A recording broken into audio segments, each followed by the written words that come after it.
Hello students, welcome to dealing with commerce. तो बच्चों, आज की जो हमारी क्लास है वो कल की कंटिन्यू क्लास है।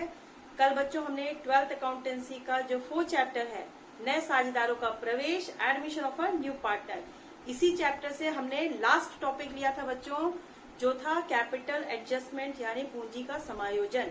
और आज इसी टॉपिक से बच्चों हम लोग एक क्वेश्चन सॉल्व करने वाले हैं आज के इस वीडियो में। बच्चों, कल मैंने बताया था कि पूंजी का समायोजन क्या है और फर्म जो है क्यों पूंजी का समायोजन करती है।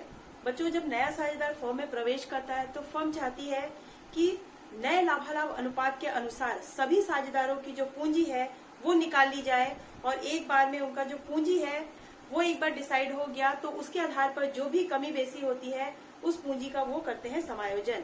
और ये सारा कार्य जो होता है वो पार्टनर्स कैपिटल अकाउंट में होता है। तो बच्चों, कल मैंने इसके दो केसेस आपको बताए थे। एक था पुराने साझेदारों के पूंजी के आधार पर नए साझेदार का पूंजी लाना और दूसरा केस था बच्चों नए साझेदार के पूंजी के आधार पर पुराने साझेदारों के पूंजी का समायोजन या पूंजी निकालना। तो बच्चों, ये दो cases on the basis of old partners and on the basis of new partner. तो ये जो दो केस है, इसी केस के आधार पर पूंजी का समायोजन होगा। कल हमने फर्स्ट केस को देखा था कि पुराने साझेदारों के आधार पर पूंजी का समायोजन कैसे किया जाता है। इसके मैंने आपको कल स्टेप्स बताए थे, क्वेश्चन को पहचानने के कुछ पॉइंट्स बताए थे। तो बच्चों, उसी केस को लेकर आज का हमारा यह प्रश्न है। तो चलिए हम उस स्टेप्स को फॉलो करते हुए जो आज का ये क्वेश्चन है इसको बनाएंगे। तो बच्चों, हमारा प्रश्न है, सोमानी और पाटनी जो साझेदारी में व्यापार करते हैं और 2/3 व 1/3 के अनुपात में लाभ विभाजन करते हैं। 30 जून 2017 को उनका चिट्ठा निम्न प्रकार है। देखिए, चिट्ठा आपके प्रश्न में दिया हुआ है। दायित्व पक्ष में दिया हुआ है, सोमानी की पूंजी capital of Somani 1,02,900 rupees, Patni की पूंजी 73,500, आपके उत्तमण यानी क्रेडिटर आपके दिए हुए हैं 23,600 रुपीज, देय विपत्र यानी कि बिल्स पेबल दिए हुए हैं 500 रुपीज। आप संपत्ति पक्ष में आ जाइए, यहाँ पर रोकड़ यानी कैश है 4,500, आपका स्टॉक है 54,000, आपके डेटर्स हैं 36,000, फर्नीचर है 6,000 और प्लांट दिए हुए हैं 1 लाख के यानी 1 लाख के। तो ये जो है ये आपका चिट्ठा दिया हुआ है। चलिए समायोजन में देखते हैं क्या क्या दिया हुआ है।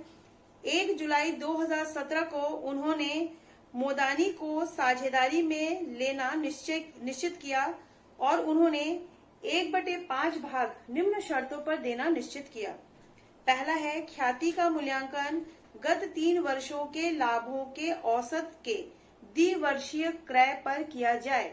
मतलब इस प्रश्न में देखिए बच्चों, आप लोग को ख्याति का भी मूल्यांकन करना है। सेकेंड पॉइंट दिया है, मोदानी को ख्याति का भाग नकद लाना है जो व्यापार में रखा जाए।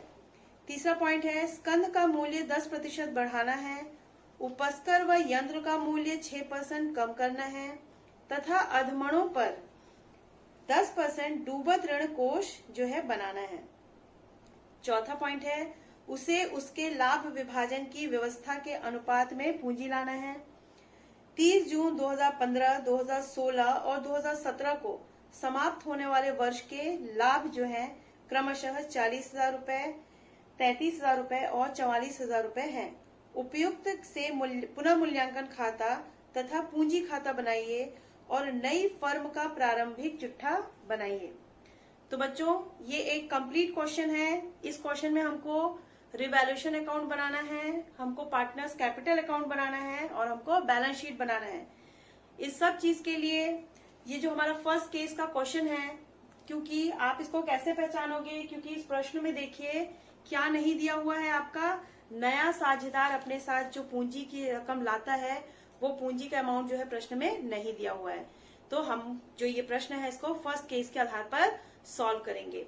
बच्चों, इसमें जो ख्याति का भी हमको गणना करना है और हमको नया लाभ विभाजन अनुपात भी निकालना है। तो सबसे पहले प्रश्न में हम बना लेते हैं रिवैल्यूएशन अकाउंट, क्योंकि उसमें कोई झंझट नहीं है, छोटा सा है। सबसे पहले हम रिवैल्यूएशन अकाउंट बनाकर कंप्लीट करते हैं। उसके बाद हमको पूरा पार्टनर्स कैपिटल अकाउंट बनाना है और उसके बाद ही जो है हम अपना जहां पर हमको स्टॉप होना है वहां स्टॉप होकर हम जो है वर्किंग नोट तैयार करेंगे या अपना स्टेप को फॉलो करके जो है फर्म की कुल पूंजी निकाल के नया साझेदार जो है उसकी पूंजी की गणना करेंगे। तो चलिए सबसे पहले जो है हम यहाँ पर रिवैल्यूएशन अकाउंट बनाते हैं अपना। और रिवैल्यूएशन अकाउंट बनाने के लिए सबसे पहले मैंने यहाँ पर वर्किंग नोट तैयार किया है। यहाँ पर सिर्फ हम उतना ही वर्किंग नोट तैयार करेंगे जितना हमारे रिवैल्यूएशन अकाउंट के लिए जरूरी है। ठीक है, तो देखिए बच्चे लोग, यहाँ पर मैंने वर्किंग नोट बनाया है। प्रश्न में आप समायोजन में जाओगे जहाँ पर ये बोला गया है कि जो हमारे स्टॉक है, चिट्ठे में जो स्टॉक दिया हुआ है वो है 44,000 के 54,000 रुपए के यानी 54,000 के, जिसमें 10% की वृद्धि हो रही है। तो 54,000 का 10% आप निकालोगे तो यहाँ आ जाएगा 5400। तो ये जो अमाउंट है ये चला जाएगा क्रेडिट साइड में। क्यों? क्योंकि यहाँ पर एसेट्स में वृद्धि हो रही है, मतलब एसेट्स आपके बढ़ रहे हैं। सेकंड पॉइंट देखिए, सेकंड दिया है कि जो फर्नीचर है, फर्नीचर में 6% की कमी आ रही है। तो फर्नीचर है आपके 6,000 के, इसमें आपको 6% की कमी निकालोगे तो ये आ जाएगा आपका 360 रुपीज। ठीक है, आपका यहाँ पे 0 कट जाएगा, 6 6 36 और 0 360 रुपीज आ गया आपका फर्नीचर में कमी। तो ये जो कमी है ये हो जाएगा डेबिट। क्यों? क्योंकि यहाँ एसेट्स कम हो रहा है, एसेट्स माइनस हो रहा है। तो यहाँ मैंने अलग से शो भी कर दिया ताकि आपको रिवैल्यूएशन अकाउंट को फिल करने में आसानी हो। इसके बाद थर्ड पॉइंट देखिए, थर्ड में दिया है plant and machinery. Plant and machinery कितनी है चिट्ठे में? 1 लाख रुपए की। इसमें भी 6% की हो रही है कमी, यानी 1 लाख का आप 6% निकालिए, ये आ रहा है 6,000 रुपए और ये 6,000 भी कम हो रहा है, इसलिए ये भी आ जाएगा आपका डेबिट साइड में। ठीक है, उसके बाद चौथा दिया है कि देनदारों पर डूबत ऋण रखना है। कितना? 10% के हिसाब से हमको डूबत ऋण रखना है। तो देनदार हमारे हैं 36,000 के, इस पर 10% आप रखोगे तो यहाँ पर आ जाएगा 3600 रुपए। तो ये जो 3600 रुपए है ये भी कमी है, तो ये भी चला जाएगा आपका डेबिट साइड में। तो जहां भी एसेट्स माइनस में जा रहा है वो सारे के सारे डेबिट वाले अमाउंट्स हैं, और जहां पर एसेट्स प्लस हो रहा है वो हमारा जो है क्रेडिट साइड का अमाउंट है। तो चलिए रिवैल्यूएशन अकाउंट में अब ये सारे अमाउंट्स को हम फिल कर देते हैं। पहले आप रिवैल्यूएशन अकाउंट बनाइए और एक बार आप ऊपर में अपनी सहूलियत के लिए लिख लीजिए कि एसेट्स माइनस हो रहा हो और लायबिलिटीज प्लस हो रही हो तो डेबिट साइड, और अगर एसेट्स जो है यहाँ पर प्लस हो रहे हैं और लायबिलिटीज जो यहाँ पर घट रही है तो ये आ जाएगा आपका क्रेडिट साइड। ठीक है बच्चों, तो चलिए अब यहाँ पर फिल करते हैं हम लोग।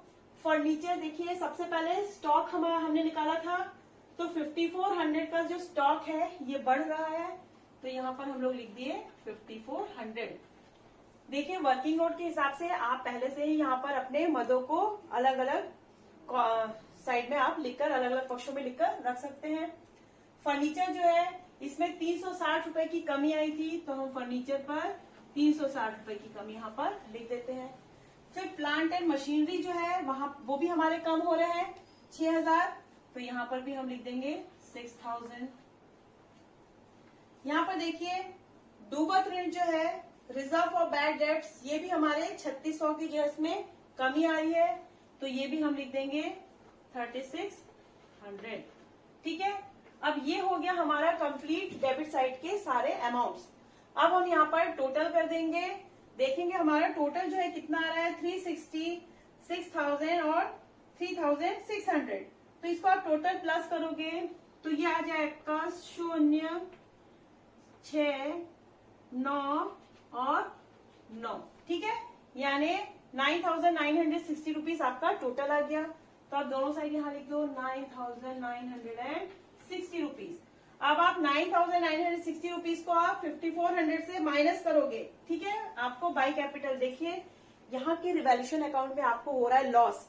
अक्सर हमारा जो कैपिटल अकाउंट है वो यहाँ आता था डेबिट साइड में, यहाँ पर अभी क्या हो रहा है जो एसेट्स में ज्यादा कमी आ जा रही है, जिसके कारण की जो व्यवसाय है उसको लॉस हो रहा है, जो उस हानि को भी ये दोनों साझेदारों को उठाना है। भाई रिवैल्यूएशन अकाउंट जब पुनः मूल्यांकन करते हैं और जब अगर पुनः मूल्यांकन करके संपत्ति और दायित्वों का जो मूल्यांकन होता है उसके बाद अगर प्रॉफिट होता है तो पुराने साझेदारों को मिलता है। उसी प्रकार अगर इसमें लॉस होगा तो भी वो पुराने साझेदारों द्वारा ही वहन किया जाएगा। तो चलिए कितना लॉस हुआ इसको हम लोग निकालते हैं। 9,960 में से आप 5,400 को यहाँ पर आप घटाओगे तो ये आ जाएगा आपका 4,560। ठीक है, ये हो गया आपका कैपिटल अकाउंट निकल गया। अब बच्चों इस लॉस को आपको इन दोनों में डिस्ट्रीब्यूट करना है। तो हमेशा जो पुनः मूल्यांकन का लाभ होता है या हानि होती है तो वो पुराने साझेदारों के त्याग अनुपात में यानी सैक्रिफाइसिंग रेशियो में ही इसको डिस्ट्रीब्यूट किया जाता है। चूंकि प्रश्न में जो है कोई भी जानकारी नहीं दी गई है, इसीलिए हम जो उनका पुराना लाभ हानि अनुपात है उसी को सैक्रिफाइसिंग रेशियो मानेंगे। तो यहाँ पर इनका पुराना लाभ हानि अनुपात कितना है, 2:1 है। ठीक है, सोमानी और पाटनी का जो पुराना अनुपात है यही इसका सैक्रिफाइसिंग रेशियो है। तो 2:1 में हम 4,560 रुपए को डिस्ट्रीब्यूट कर देंगे सोमानी और पाटनी में। तो आप इसको निकाल के देख लीजिएगा। देखिए सोमानी को मिल रहा है 3,040 रुपए। ठीक है, जब हम 4,560 का 2/3 करोगे तो इतना आएगा और 4,560 का आप 1/3 करोगे तो यहाँ पे आ जाएगा 1,520 रुपए। ठीक है, इसको आप अलग से निकाल लीजिएगा। तो यहाँ पर हमारा रिवैल्यूएशन अकाउंट बनकर कंप्लीट होता है। ठीक है, इसमें कोई डाउट नहीं था, सिंपल सा था, हमारा जल्दी जल्दी कंप्लीट हो गया। अब हम बनाएंगे पार्टनर्स कैपिटल अकाउंट। तो पार्टनर्स कैपिटल अकाउंट बनाने से पहले भी हम एक वर्किंग नोट तैयार करेंगे जिसमें हम स्टेप्स को फॉलो करते हुए निकालेंगे फर्म की कुल पूंजी। तो बच्चों अभी हम बनाएंगे पार्टनर्स कैपिटल अकाउंट। तो पार्टनर्स कैपिटल अकाउंट बनाने से पहले हमको एक और वर्किंग नोट तैयार करना है जिसमें हम फाइंड आउट करेंगे गुडविल की अमाउंट को, यानी हमको अभी ख्याति की गणना करनी है और न्यू प्रॉफिट शेयरिंग रेशियो निकालना है। पहले ये दोनों चीज हम वर्किंग नोट में निकालते हैं और उसके बाद बनाएंगे हम पार्टनर्स कैपिटल अकाउंट, क्योंकि गुडविल का जो काम है वो पार्टनर्स कैपिटल अकाउंट में होता है। तो चलिए सबसे पहले हम वर्किंग नोट में फाइंड आउट करते हैं गुडविल को। तो कैलकुलेशन ऑफ गुडविल आपको कैसे करना है, तो प्रश्न में जो जानकारी दी है उसके आधार पर यहाँ पर हमको औसत लाभ विधि के अनुसार ही गुडविल निकालना है, क्योंकि प्रश्न में देखिए आपके समायोजन में 3 वर्षों का जो है लाभ वो दिया हुआ है और क्रय वर्षों की संख्या भी दी हुई है। तो चलिए सबसे पहले हम प्रॉफिट फॉर 3 इयर्स देख लेते हैं कितना कितना लाभ है। ये आप पहले भी गुडविल के चैप्टर में पढ़ चुके हो तो इसमें कोई डाउट नहीं होना चाहिए बच्चों। तो चलिए profit for 3 years, first year में हुआ था 40,000, सेकेंड में हुआ था 33,000 और थर्ड ईयर में था 44,000। तो जब आप इन तीनों को प्लस करोगे तो आपका जो आंसर आएगा वो आएगा 1,17,000 रुपए, 1,17,000 रुपीज। तो 1,17,000 आ गया आपका 3 साल का लाभ। अब इसको आपको निकालना है औसत। तो आपको औसत लाभ निकालने का क्या फॉर्मूला था कि तीनों वर्ष के लाभ को आप जोड़ोगे और उस वर्षों से उसको भाग दे दोगे तो आपका औसत निकल जाएगा। तो 1,17,000 डिवाइडेड बाई 3 करोगे तो यह आपका आ गया 39,000। ठीक है, 39,000 आपका एवरेज प्रॉफिट आ गया। अब वैल्यू ऑफ गुडविल यानी गुडविल की जो वैल्यू है वो कैसे निकालोगे, औसत लाभ गुणित क्रय वर्षों की संख्या, average profit into purchase year. तो एवरेज प्रॉफिट कितना है 39,000, प्रश्न में परचेज ईयर दिया हुआ है 2 साल, आप इसको गुणा करोगे तो यहाँ पर आपका आंसर आ जाएगा 78,000। मतलब हमारा गुडविल निकल गया। कितना निकला हमारा गुडविल, 78,000 की हमारी गुडविल जो है वो निकल गई है। अब क्या काम है, अब हमको ये फाइंड आउट करना है कि जो नया साझेदार फर्म में आया, कौन है नया साझेदार, नया साझेदार है मोदानी। तो मोदानी जब फर्म में प्रवेश किया तो वो अपने साथ कितना शेयर लाया, उसका जो हिस्सा था वो 1/5 था। तो 1/5 के हिसाब से, ठीक है, ये 78,000 जो गुडविल आई फर्म की, इसका 1/5 हिस्सा मोदानी अपने साथ गुडविल जो है वो प्रीमियम उसका लेकर आएगा। तो आप 78,000 का 1/5 जब निकालोगे तो ये आ जाएगा आपका 15,600 रुपीज। ये कितना आ जाएगा आपका 15,600 रुपीज की जो गुडविल है वो मोदानी अपने साथ फर्म में लेकर आ रहा है। यहाँ पर हमको मोदानी की गुडविल जो है वो फाइंड आउट करनी थी, जिसके लिए पहले हमने फर्म की जो गुडविल है उसको वैल्यू किया और उस वैल्यूड गुडविल के आधार पर हम मोदानी की जो हिस्सा है गुडविल का उसको हमने निकाला। अब चलिए हमको न्यू प्रॉफिट शेयर रेशियो भी निकालना है। तो प्रश्न में देखिए हमारा दिया है, पहले हम यहाँ पर क्या फाइंड आउट करेंगे, न्यू प्रॉफिट शेयरिंग रेशियो। तो हमारा दो साझेदार पुराने हैं, कौन कौन, सोमानी और पाटनी, जिसको मैंने शॉर्ट फॉर्म में लिखा है S&P।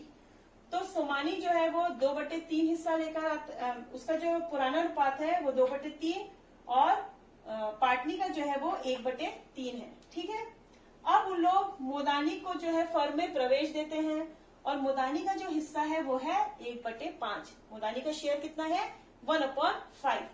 अब यहाँ पर फर्स्ट केस के आधार पर हमको नया profit sharing ratio find out करना है। हम बहुत सारा क्वेश्चन इसके ऊपर सॉल्व कर चुके हैं कि फर्स्ट केस में कैसे निकाला जाता है। तो सिंपल है, माना कि फर्म का जो कुल लाभ है 1 है, उसमें से आप मोदानी के शेयर को घटा दोगे तो शेष जो आपका लाभ है, शेष हिस्सा जो है वो 4/5 आएगा। अब ये जो 4/5 है इसके आधार पर आप सभी का जो है शेयर निकाल लोगे। तो सोमानी का कितना निकला, सोमानी का पहले था 2/3, शेष हिस्सा गुणा करोगे 4/5 को, तो इसका आ जाएगा 4 2 8, 5 3 15, 8/15। उसी प्रकार पाटनी का जो पुराना हिस्सा है वो 1/3 है, इसका उसको कितना लाना है, 4/5, तो ये हो गया उसका 4/15। ठीक है, मोदानी का नया हिस्सा कितना हो गया, 1/5 गुणित 3/3। क्यों, क्योंकि यहाँ डिनोमिनेटर हमको सेम करना है, तो उसके लिए हमको 3 और 3 से इसको मल्टीप्लाई करना है। ठीक, तो ये भी आ जाएगा इसका 3/15 हो गया। तीनों डिनोमिनेटर सेम हो गए, तो हमारा न्यू प्रॉफिट शेयरिंग रेशियो यहाँ पर निकल गया सोमानी, पाटनी और मोदानी का कितना, 8:4:3। ठीक है, हमारा न्यू प्रॉफिट शेयरिंग रेशियो यहाँ फाइंड आउट हो गया 8:4:3। चलिए अब हम बनाएंगे पार्टनर्स कैपिटल अकाउंट। तो चलिए बच्चों, अब हम यहाँ पर पार्टनर्स कैपिटल अकाउंट बनाते हैं और उसके बाद हम जो स्टेप है हमारे उसके हिसाब से जो है फर्म की कुल पूंजी निकालकर हम नए साझेदार की पूंजी यहाँ पर निकालेंगे। तो देखिए पार्टनर्स कैपिटल अकाउंट मैंने यहाँ पर बना लिया है। पार्टनर्स कैपिटल अकाउंट में हमेशा क्रेडिट साइड वो राशियां आती है जो साझेदारों को प्राप्त होती है, डेबिट साइड हमेशा वो राशियां आती है जो साझेदारों के द्वारा दी जाती है, साझेदारों को नुकसान होता है। ठीक है, तो हमारा जो चिट्ठा है प्रश्न में उसके अनुसार जो बैलेंस सीडी है वो सोमानी का है, देखिए 1,29,100 यानी 1,02,900 रुपए। ठीक है, ये सोमानी का पूंजी है और पाटनी का जो पूंजी है वो है 73,500 यानी 73,500 रुपए। ठीक है, ये हमारा बैलेंस सीडी कहाँ से आया, पुराने चिट्ठे से हमने इसे लिया। ठीक है, अब जो है मोदानी अपने साथ दो चीज लाता है, एक तो पूंजी लाता है, वो कैश के रूप में लाता है, तो उसी को हमको फाइंड आउट करना है यहाँ पर, और दूसरा वो अपने साथ गुडविल लेकर आता है। तो यहाँ पर हमने गुडविल के लिए भी अभी एक वर्किंग नोट बनाया था और उस वर्किंग नोट के माध्यम से हमने मोदानी का गुडविल निकाला था। तो देखिए हमने यहाँ पर मैंने अलग से यहाँ पर लिख दिया है कि जो गुडविल है मोदानी का कितना आया था, 1,56,000 रुपए। इसको हमने अभी वर्किंग नोट में फाइंड आउट किया है। अब इस 1,56,000 को बच्चों ये दोनों साझेदारों में हमको डिस्ट्रीब्यूट करना है। तो गुडविल हमेशा पुराने साझेदारों में सैक्रिफाइसिंग रेशियो में बांटी जाती है, उनके त्याग अनुपात में बांटी जाती है। ठीक है, तो यहाँ पर सोमानी और पाटनी का जो त्याग अनुपात है वो अलग से निकाला नहीं जा रहा है, क्योंकि यहाँ पर जो ओल्ड रेशियो है उसी को सैक्रिफाइसिंग रेशियो मानकर ये जो क्वेश्चन है ये सॉल्व होगा। तो यहाँ पर सोमानी देखो 1,56,000 का 2/3 उसको प्राप्त होगा, यानी उसको कितना प्राप्त होगा, 10,400 रुपए। उसी प्रकार पाटनी जो है उसको 1,56,000 का 1/3, ठीक है, उसको 1/3 प्राप्त होगा। तो 1,56,000 का 1/3 आप निकालोगे तो ये आ जाएगा आपका 5,200 यानी 5,200 रुपए। ठीक है, दोनों को हमने गुडविल की राशि को बांट दिया, तो उसने 1,56,000 लाया था जिसको हमने दोनों साझेदारों में बांटा। तो सोमानी के कॉलम में हमने लिख दिया 10,400 और पाटनी के कॉलम में हमने लिख दिया 5,200। ये भी क्लियर है। मोदानी का दोनों जो कॉलम का जगह है वो ब्लैंक जाएगा। अब देखिए हमने जो रिवैल्यूएशन अकाउंट बनाया था उसमें हमको हो रहा था लॉस। अगर प्रॉफिट होता तो वो हम क्रेडिट साइड में लिखते, चूंकि हानि हो रहा है तो ये दोनों साझेदारों को उठाना है। तो यहाँ पर हम टू रिवैल्यूएशन अकाउंट बोल के दोनों लॉसेस को लिख देंगे। कितना आया था रिवैल्यूएशन अकाउंट में? सोमानी को लॉस हुआ था 3040 रुपए का और पाटनी को लॉस हुआ था 1520 रुपए का। ठीक है, ये दोनों राशियों को हमने लिख लिया। अब हमको यहाँ पर टोटलिंग करके निकालना है बैलेंस सीडी पुराने साझेदारों का। ठीक है, क्योंकि इसी बैलेंस के आधार पर जो है हम यहाँ पर नए साझेदार की पूंजी निकालेंगे। तो सबसे पहले देखिए, इन दोनों को आपको टोटल करना है। आप रफ में कर लीजिएगा। इन दोनों को टोटल करोगे तो आपका कितना आ जाएगा? 1,13,300 रुपए। और पाटनी के कॉलम में कितना आ जाएगा? 78,700। ठीक है, 78,700 रुपए। अब ये जो दोनों जो कॉलम है इसको हमने ऐड कर लिया। अब यहाँ पर रिवैल्यूएशन अकाउंट में जो राशि है इसको आप घटाओगे। 1,13,300 रुपए में से आप इस नुकसान को पहले घटा दीजिए 3,040 रुपए को। तो जो सोमानी का जो बैलेंस आ रहा है वो कितना आ रहा है? 1,10,260 रुपए। ठीक है, तो ये आ गया सोमानी का बैलेंस। पाटनी का बैलेंस कितना है? आप 78,700 में से 1,520 रुपए को घटाओगे तो इसका आ जाएगा 77,180 रुपए। ठीक है, 77,180 रुपीज। तो यहाँ पर हमने पार्टनर्स कैपिटल अकाउंट में दोनों का बैलेंस को निकाल दिया। हमने क्या स्टेप फॉलो करने बोला था? सबसे पहला स्टेप था आपका कि आपको पूरा का पूरा क्वेश्चन सॉल्व करना है, यानी पार्टनर्स कैपिटल अकाउंट पूरा बना लेना है और आपको यहाँ पर आकर रुक जाना था। यहाँ पर आप आकर रुकने के बाद आपको क्या करना है? To balance CD find out करना है। जो दोनों साझेदारों का जो शेष बैलेंस आता है उसको आपको पहले फाइंड आउट करना है। तो हमने यहाँ पर फाइंड आउट कर लिया, तो हमारा सेकंड स्टेप भी हो गया। अब हम पहुंचते हैं अपने थर्ड स्टेप में, जिसमें हमको इन दोनों अमाउंट का सहारा लेते हुए फर्म की कुल पूंजी ज्ञात करनी है। इन दोनों पूंजी के आधार पर फर्म की कुल पूंजी। तो इस केस में जो हमारा बेस होता है वो होते हैं पुराने साझेदारों के पूंजी का शेष। ठीक है, शेष जो ले जाया गया होता है। अब देखिए, हम लोग यहाँ पर फाइंड आउट कर रहे हैं total capital of new firm. अभी हमको क्या फाइंड आउट करना है? Total capital of new firm. तो on the basis of old partners capital, पुराने साझेदारों के पूंजी के आधार पर। तो पुराने साझेदारों के कौन से पूंजी के आधार पर? To balance CD. तो क्या क्या है देखिए, सोमानी का है 1,10,260 रुपए और पाटनी का है 77,180 रुपए। दोनों को आप प्लस कर लो तो कितना आ गया? 1,87,440 रुपीज। कितना? 1,87,440 रुपीज। इस अमाउंट को हमको बेस मानना है। ये दोनों साझेदारों की पूंजी को बेस मानना है और इसको बेस मानकर इन दोनों का जो शेयर है उसको भी हमको जोड़ना है। इन दोनों का न्यू शेयर जो है कितना निकला? 8:4। इस अनुपात के लिए इनका जो पूंजी है वो कितना है? 1,87,440 रुपीज। अब जो ये अमाउंट है इसके आधार पर, इस कैपिटल के आधार पर अगर हमको फर्म की कुल पूंजी निकालनी होती है तो हम जिस पूंजी को बेस मानते हैं उसके हिस्से का जो शेयर होता है उसका कर देते हैं हम रेसिप्रोकल। तो यहाँ पर देखिए, सोमानी और पाटनी दोनों का जो शेयर है 8 + 4, यहाँ मैंने कर दिया 12 और कुल कितना हो गया 15। तो 12/15 मतलब 12/15 है। 12/15 के लिए ये कैपिटल कितनी है? 1,87,440। अब हमको कुल निकालना है, टोटल कैपिटल निकालना है। तो दोनों की पूंजी गुणित जो इनका शेयर है उसका रेसिप्रोकल। रेसिप्रोकल मतलब 12/15 था तो उसको हमने 15/12 कर दिया। जब आप रफ में इसको सॉल्व करोगे तो बच्चों फर्म की जो कुल पूंजी है वो कितनी आने वाली है? 2,34,300 रुपीज। 2,34,300 रुपए।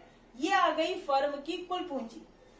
अब आपको चौथा स्टेप फॉलो करना है। ये आपका निकाल लिए हमने फर्म की कुल पूंजी निकाली। अब एक जो लास्ट आपका है स्टेप वो क्या है? इस पूंजी के आधार पर आपको नया साझेदार कितना पूंजी जो है लाना है, उसको कितना कैश वो फर्म में लेकर आएगा वो निकालना है। तो उसके लिए क्या करोगे, फर्म की कुल पूंजी से उसके अनुपात का क्या कर दोगे आप, गुणा कर दोगे। तो 2,34,300 गुणित यहाँ पर 3/15, ठीक है। नया उसका अनुपात देना है, 3/15 निकालोगे तो कितना आ जाएगा, 46,860, 46,860 रुपए, ठीक है। तो ये हो गया हमारा असली आंसर। इसी को फाइंड आउट करने के लिए हमको इतना सारा जो है प्रोसेस करना पड़ा। अब ये हमने निकाल लिया। तो एम जो है मतलब मोदानी जो है अपने साथ कितना ला रहा है, यहाँ पर बाय कैश, ठीक है, वो इसको लेकर आएगा फॉर्म में। तो बाय कैश अकाउंट, इसके में ब्लैंक, इसके में ब्लैंक, और मोदानी में कितना डालोगे, 46,860 रुपीज, ठीक है।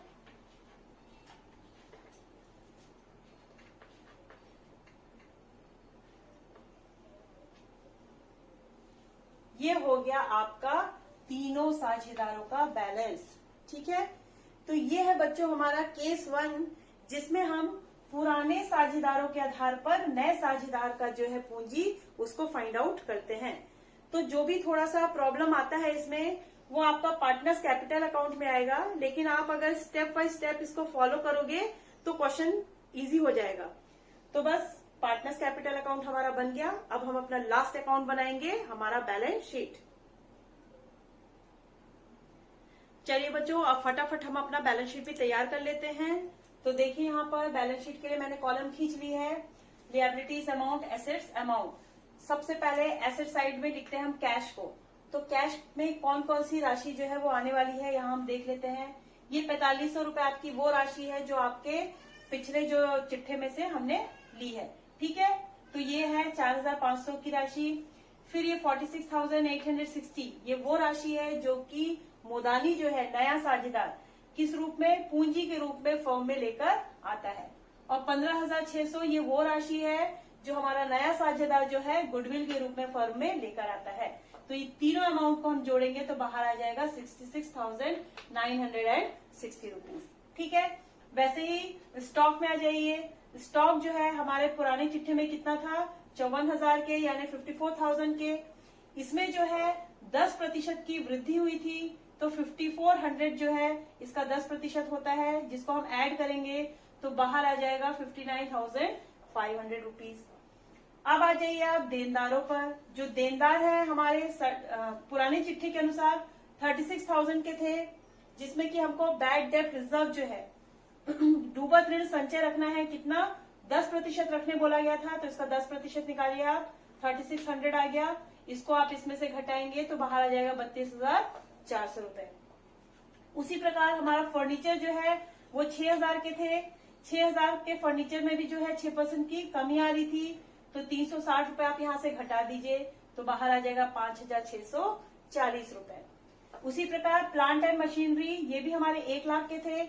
इस पर भी 6% की जो है वो कमी आ रही थी, तो 1 लाख का 6% यानी 6,000 घटा दीजिए, इसमें बाहर आ गया आपका 94,000 रुपीज। तो ये एसेट साइड की जो सारी संपत्तियों का जो भी हमने समायोजन है वो कर लिया है यहाँ पर। अब चले आइए यहाँ पर दायित्व पक्ष में। दायित्व पक्ष में देखिए जो पूंजी है जो हमने पार्टनर्स कैपिटल अकाउंट में निकाली है, तो तीनों साझेदारों की पूंजी हम वहां से लेकर यहाँ पर लिख देंगे। सोमानी का 1,10,260 रुपए, पाटनी का 77,180 रुपए और मोदानी का 46,860 रुपए, ठीक है। ये हो गया तीनों की कैपिटल। अब यहाँ पे लेनदार में कोई चीज समायोजन नहीं था, तो लेनदार आप 23,600 के लिख दीजिए ऐसे ही। बिल्स पेएबल, इसमें भी कोई समायोजन नहीं था, तो 500 के बिल्स पेएबल ऐसे ही आ गए। तो दायित्व पक्ष की सारे अमाउंट लिख दीजिए और संपत्ति पक्ष के भी सारे अमाउंट लिख दीजिए और कर लीजिए इसका टोटल। दोनों टोटल यहाँ पर हमारे बराबर आ गए, तो ये हमारा बैलेंस शीट हो गया यहाँ पर कंप्लीट। तो बच्चों ये था आज का हमारा टोटल क्वेश्चन। तो बिल्कुल इजी है, सिर्फ आपको पार्टनर्स कैपिटल अकाउंट में थोड़ा सा ध्यान देना है। अगर आप स्टेप को फॉलो करते हो, उसको बनाओगे तो क्वेश्चन इजी हो जाएगा। आप इससे रिलेटेड ज्यादा से ज्यादा क्वेश्चन को जो है प्रैक्टिस कीजिए। नेक्स्ट क्लास में हम इस केस नंबर 2 को लेकर आते हैं।